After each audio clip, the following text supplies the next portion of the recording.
చంద్రబాబు నాయుడు యొక్క ఆరోగ్య పరిస్థితి గురించి కుటుంబ సభ్యుల్లో తెలుగుదేశం పార్టీ నాయకులు, శ్రేణులు, కార్యకర్తల్లో కూడా ఒకంత ఆందోళన మొదలైంది. చంద్రబాబు నాయుడు ఆరోగ్య పరిస్థితి గురించి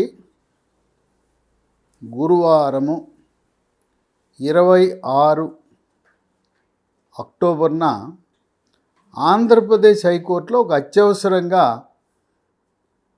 పిటిషన్ దాఖలు చేసి దీన్ని పరిశీలించి న్యాయమూర్తి ఇంటి వద్ద విచారణ చేసి, ఇంటి వద్ద విచారణని హౌస్ మోషన్ అంటారు, అక్కడ వెంటనే మధ్యంతర బెయిల్ ఇవ్వాలి.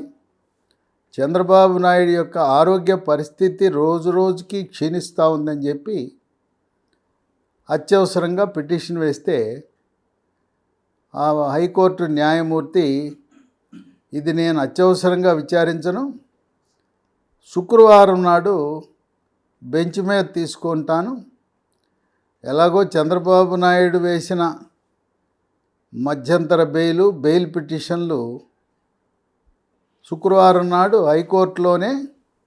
హైకోర్టు ఛాంబర్లోనే విచారిస్తారని చెప్పారు. శుక్రవారము హైకోర్టు జడ్జి ఆమె విచారణకు చేపట్టారు. విచారణ చేపట్టగానే వెంటనే వాళ్ళ భాషలో నాట్ బిఫోర్ మీ అంటారు. ఆ నాట్ బిఫోర్ మీ అంటే ఏంటంటే, నేను ఈ కేసు వినటానికి నాకు ఇష్టం లేదు అని. కొన్ని సాంకేతికమైన కారణాలు ఉంటాయి.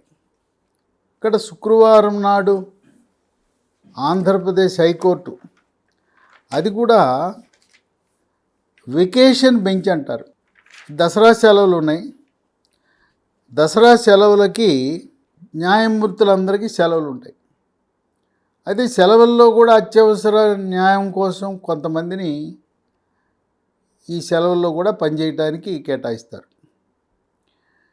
ఇప్పుడు ప్రస్తుతం సెలవు రోజుల్లో పనిచేయటానికి జస్టిస్ వెంకట జ్యోతిర్మయి ప్రతాప శుక్రవారం ఉదయము ఇంకా చంద్రబాబు నాయుడు న్యాయవాదులు అందరూ కూడా ఆశగా ఇంకా కేసు వాదోపవాదాలు ప్రారంభిద్దామనే లోపలే ఆమె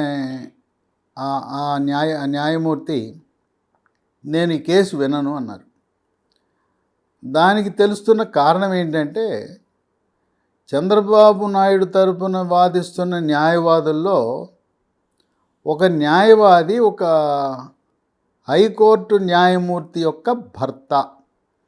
ఆ కారణం వల్ల నేను వినను అని చెప్పి దీన్ని హైకోర్టు రిజిస్ట్రార్కి పంపించి, ఇది ప్రధాన న్యాయమూర్తి యొక్క అంగీకారంతో వేరే జడ్జి గారి దగ్గరికి ఈ కేసుని బదిలీ చేయమని చెప్పి ఆమె ఆదేశాలు ఇచ్చారు ఆంధ్రప్రదేశ్ రాష్ట్ర హైకోర్టు. ఇది అసలు ఆరోగ్య పరిస్థితి గురించి రకరకాల పుకార్లు షికార్లు చేస్తున్నాయి. చంద్రబాబు నాయుడికి గతంలో ఆయన ఒంటి మీద దద్దుర్లు వచ్చినాయి. ఆ దద్దుర్లు రావడానికి కారణం ఏంటంటే, అక్కడ ఉష్ణోగ్రత అధికంగా ఉండటం వల్ల, చెమట ఎక్కువ పట్టడం వల్ల, వాతావరణంలో తేమ అధికంగా ఉండటం వల్ల చంద్రబాబు నాయుడు హైదరాబాద్ వాతావరణం గాలిలో తేమ లేకుండా పొడి వాతావరణానికి అలవాటు పడి ఆయన ఎప్పుడూ కూడా గత 35-40 సంవత్సరాలుగా ఏసీల్లోనే ఉన్నారు. ఏసీ లేని కారణం వల్ల ఆయన శరీరంపై చర్మ సమస్యలు ఉత్పన్నమైనాయి. గవర్నమెంటు డాక్టర్ల సలహా మేరకు ఏసీబీ కోర్టు న్యాయమూర్తి అక్కడ ఏసీ ఏర్పాటు చేయించారు. ఏసీ ఏర్పాటు చేసిన ఆయన యొక్క చర్మ సమస్యలు కుదుటపడల. ఆ దద్దుర్లు, ఆ చర్మ సమస్య ఇంతకుముందు బొడ్డు పై భాగానికే పరిమితమై ఉండేది. ఇక ఇప్పుడు ఆ బొడ్డు కిందకు కూడా వచ్చేసి తొడల మీద, కాళ్ళ మీద కూడా వచ్చి శరీరం అంతా వ్యాప్తి చెందింది. ఆయన యొక్క కంటి చూపు గురించి రకరకాల వార్తలు వివిధ రకాలుగా పుకార్లు పుట్టిస్తున్నారు. ఆయనకి 2016లో ఎల్వి ప్రసాద్ కంటి ఆసుపత్రి హైదరాబాద్ వాళ్ళు చూసి ఆయనకి కంటి లోపల ఉండే ద్రవము యొక్క పీడనం అధికంగా ఉన్నదని, దాన్ని నీటి కాసులు అంటారు. క్లోజ్డ్ యాంగిల్ గ్లకోమా అని వైద్య పరిభాషలో పిలుస్తారు. దానికప్పుడు లేజర్ చికిత్స ద్వారా చికిత్స చేశారు. ఆయన ఇప్పుడు కూడా ఎల్వి ప్రసాద్ కంటి ఆసుపత్రి ఆయన 1988 నుంచి కూడా, ఆ సంస్థ స్థాపించినప్పటి నుంచి కూడా చంద్రబాబు నాయుడు, ఆయన కుటుంబ సభ్యులు, ఎన్టీ రామారావు గారు కూడా, ఆయన కూడా ఎల్వి ప్రసాద్ కంటి ఆసుపత్రి హైదరాబాద్కి వెళ్ళి చికిత్స చేయించుకునేవారు. ఈ కంటి పరీక్ష 3 నెలలకు ఒకసారి కనీసం చేయించుకుంటూ వచ్చారు. ఇదిలా ఉండగా మే 23 ఈ సంవత్సరం 2023 సంవత్సరంలో కొంచెం ఆయనకి మసక కనపడింది. మసకుంటే వెళ్ళి మళ్ళీ పరీక్ష చేయించుకుంటే ఎడమ కంట్లో శుక్లం వచ్చినట్టుగా గమనించారు. ఎడమ కంటి శుక్లానికి ఆపరేషన్ చేశారు. చేసి కుడి కన్ను శుక్లం ఇంకా ముదరలేదు, కుడి కన్ను శుక్లము 3 నెలల తర్వాత చేస్తాం, దానికోసం మీరు ఆగస్టు సెప్టెంబర్ నెలలో 3 నెలల తర్వాత రమ్మని సలహా ఇవ్వటం జరిగింది. ఇప్పుడు ఆయనకి కొంత ఆ కంటి సమస్య కూడా ఎదురైంది. కంటి చూపు, కన్ను నొప్పి, తర్వాత ఏసీబీ కోర్టు న్యాయమూర్తి, అలాగే ఆంధ్రప్రదేశ్ హైకోర్టు కూడా చంద్రబాబు నాయుడుకు ఒక వెసులుబాటు ఇచ్చింది. మీ చికిత్స కోసం చర్మ సమస్య అయినా, లేదు మీ కంటి చికిత్సకైనా, మీకు ఏది కావాలన్నా మీ వ్యక్తిగత వైద్యులతో చికిత్స చేయించుకునే సదుపాయం మేము కల్పిస్తున్నాం. మీ వ్యక్తిగత డాక్టర్లను రాజమండ్రి పిలిపించుకుని వాళ్ళ సలహా మేరకు వాళ్ళు ఇచ్చిన చికిత్స మందులు తీసుకోమని చెప్పారు.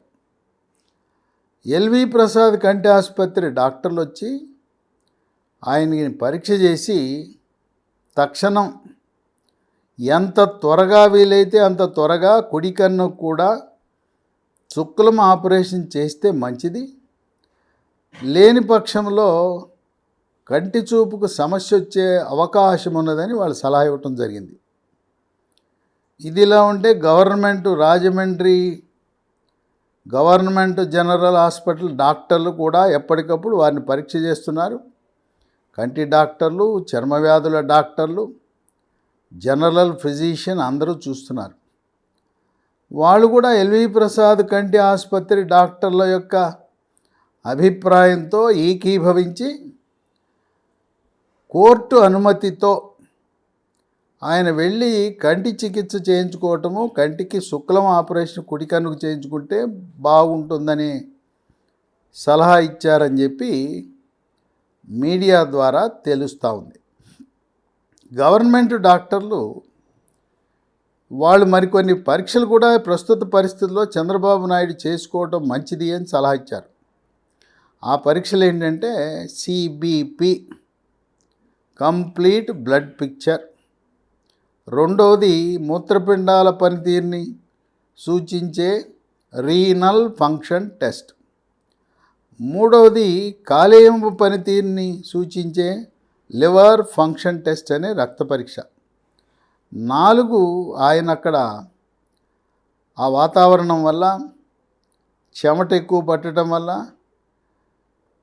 ఏదైనా సోడియం పొటాషియం లాంటి లవణాలలో అసమతుల్యత వచ్చిందేమో చూడటం కోసం 4వ పరీక్ష కింద సీరం ఎలక్ట్రోలైట్స్ అనే పరీక్ష. 5 ఈ ఒంటి మీద దద్దుర్లు వస్తున్నాయి, ఎర్రటి మచ్చలు వస్తున్నాయి, ఏమైనా ఆయన యొక్క రక్త కణాలలో కానీ రక్తము గడ్డగట్టే విధానంలో మార్పులు ఏమన్నా జరిగినాయి అని అధ్యయనం చేయడానికి కొయాగులేషన్ ప్రొఫైల్ అనేది సూచించారు.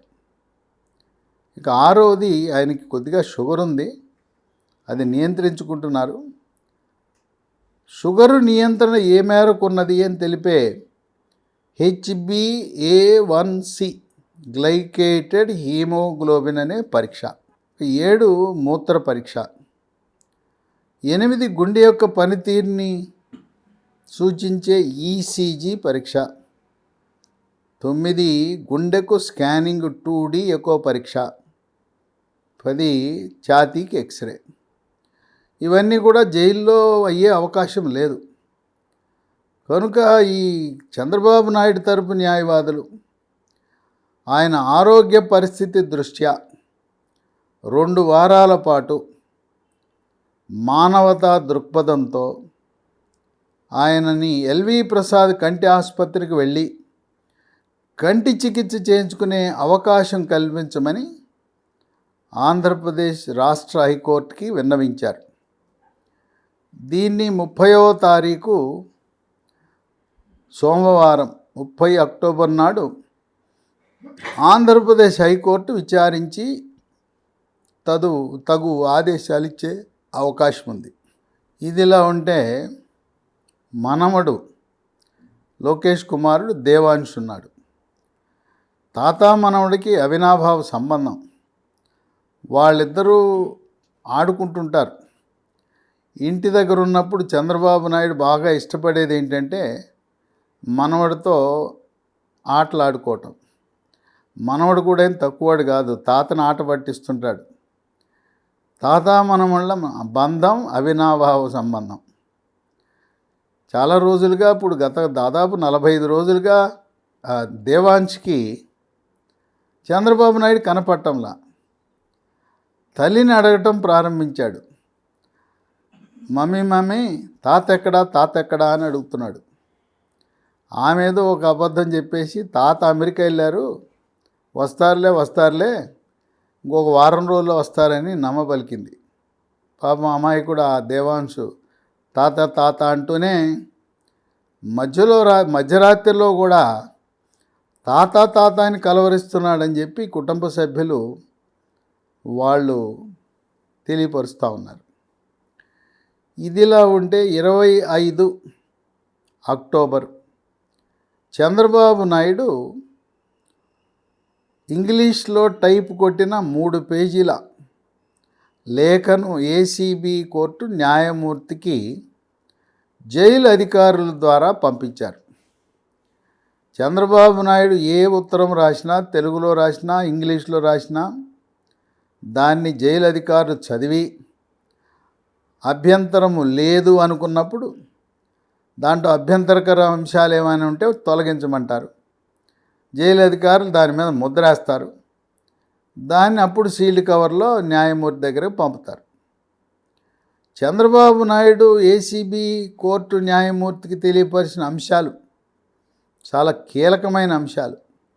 ఒక పక్క తన ఆరోగ్య పరిస్థితిని గురించి వివరిస్తూ, కంటి చికిత్స గురించి, కంటి చూపు గురించి రాస్తూ, ఆయన యొక్క వ్యక్తిగత భద్రత, ఇక్కడ నాకేదో అనుమానం కలుగుతూ ఉంది, నన్ను తీవ్రవాద శక్తులు ఎవరైతే నన్ను అలిపిరిలో 2003 సంవత్సరంలో తిరుపతి దగ్గర నన్ను అంతం చేయటానికి ప్రయత్నించారో ఆ తిరుమల వెంకటేశ్వర స్వామి దయా అనుగ్రహంతో నేను ఈరోజు నాకు ఒక పునర్జన్మ, అవే శక్తులు మళ్ళీ నన్ను అంతం చేయాలని జైల్లో ప్రయత్నిస్తున్నట్టుగా నాకు సమాచారం ఉంది.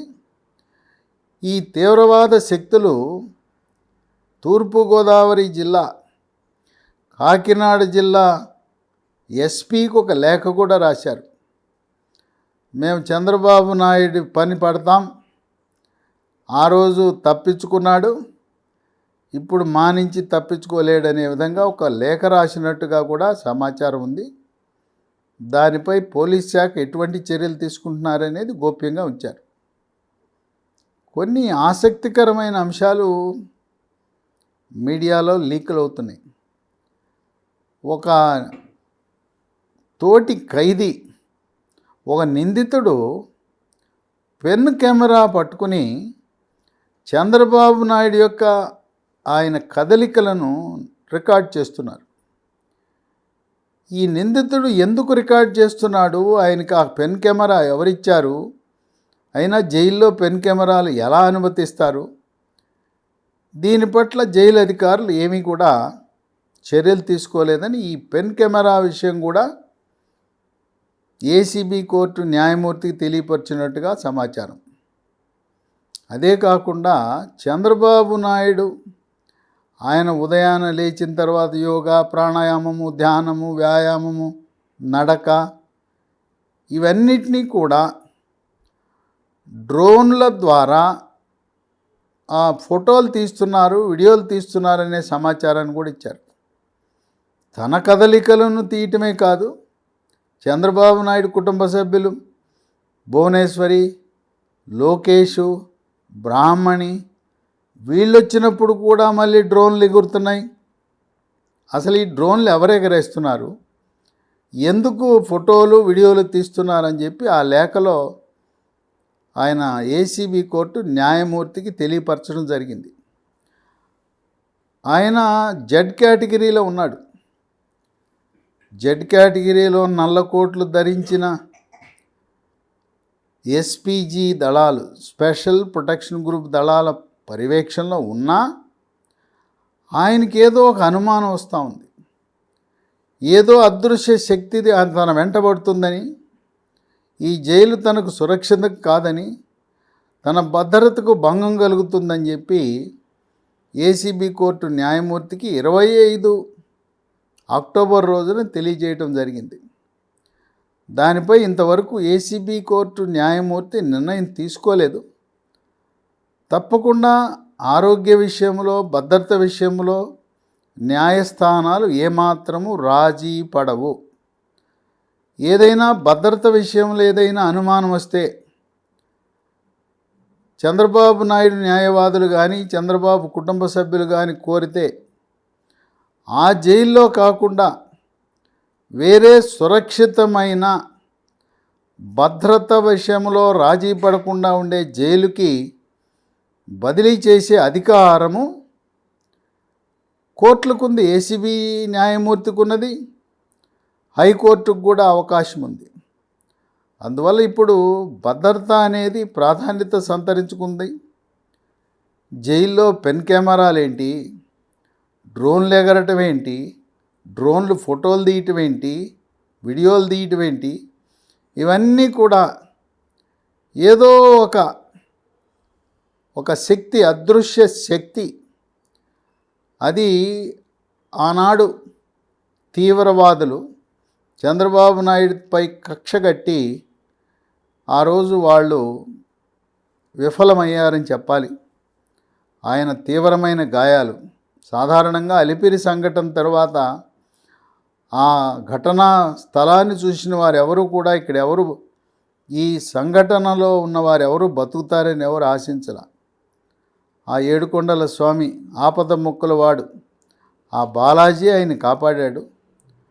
అందువల్ల ఇప్పుడు కుటుంబ సభ్యులు, చంద్రబాబు నాయుడు వాళ్ళు ఆందోళన చెందుతున్న దృష్ట్యా భద్రతా కారణాల వల్ల ఆయన అక్కడి నుంచి, రాజమండ్రి నుంచి వేరే చోటకి మార్చే అవకాశం ఉంది.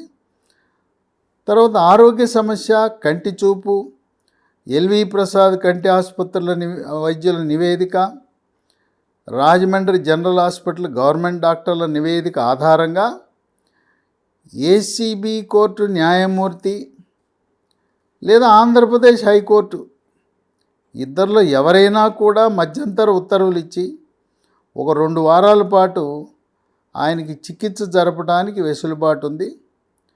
30 అక్టోబర్ రోజు ఆంధ్రప్రదేశ్ హైకోర్టులో విచారణకు ఆయన బెయిలు, మధ్యంతర బెయిల్ కేసులు, ఆరోగ్య పరిస్థితి గురించి వచ్చినా నవంబర్ 8న సుప్రీంకోర్టు తన తీర్పును ప్రకటించనున్నది.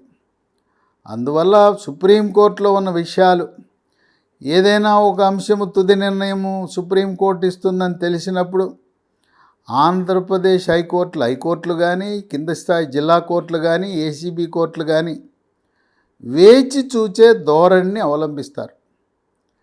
ఏముందో ఒక 5 రోజులు ఆగితే, ఒక వారం ఆగితే సుప్రీంకోర్టు ఏ విధంగా తీర్పిస్తుందో దాన్ని పరిగణలో తీసుకుని మన తీర్పిద్దామనే ఆలోచనలో కింది కోర్టులు, హైకోర్టులు, జిల్లా కోర్టులు, ఏసీబీ కోర్టులు ఉండే అవకాశం ఉంది.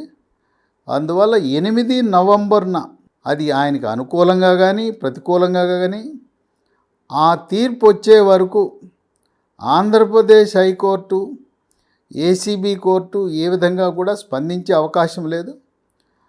అయితే భద్రతా విషయాలు, ఆరోగ్య విషయాలు అవి రెండు కూడా ఏసీబీ కోర్టు న్యాయస్థాన పరిధిలోనూ ఆంధ్రప్రదేశ్ హైకోర్టు పరిధిలోనూ ఉంటాయి. అత్యంత ప్రాధాన్యత కలిగిన అంశాలు కనుక ప్రభుత్వ తరపున న్యాయవాదులు ఏం చెప్పినా న్యాయస్థానాలు, న్యాయమూర్తులు వారి నిర్ణయాన్ని తీసుకునే అధికారం ఉంది.